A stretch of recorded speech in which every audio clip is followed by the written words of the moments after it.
Hi, I'm Frank Morano. I'm going to talk to you about something that really bothered me today. The mayor just announced the first wave of 2K seats in New York City. 2,000 new seats for 2-year-olds.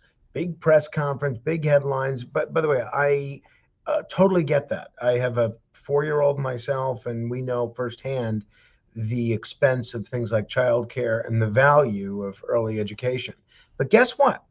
Not a single one of these 2K seats is coming to Staten Island. Not one. Brooklyn, Manhattan, the Bronx, Queens, Staten Island, excluded. So I want to be very clear. I totally support expanding access to childcare. I support helping working families. We are a working family. I support making it easier for parents to stay in this city. But how is it that Staten Island families are once again told to wait? We pay the same taxes. We follow the same rules. Our parents work just as hard. Our kids deserve the same opportunities. Instead, we're told this is just phase one. Well, I've heard that one before.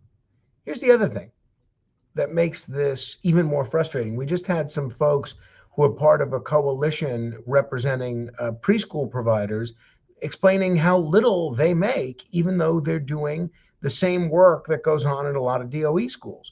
Right now, we have 3K and pre K teachers in our community based programs who are struggling. Some are facing serious financial hardship.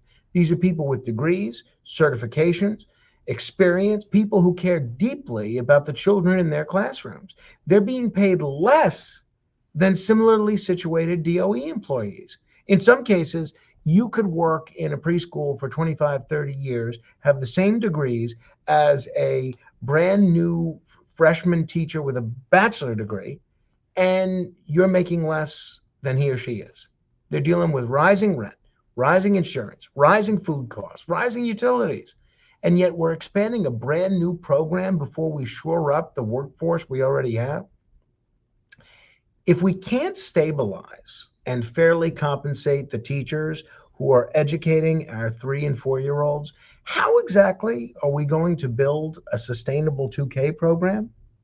Expansion without stability isn't much of a plan. It's a press conference. Staten Island shouldn't be an afterthought. If this program is truly about universality, then universality has to include us. Not in year 4, not eventually, right now. And I'm going to continue pressing the administration on two fronts. First, why Staten Island was excluded from the first wave. Second, why are we expanding seats without first addressing the pay disparities and contract issues that are hurting our existing providers? Our families deserve fairness.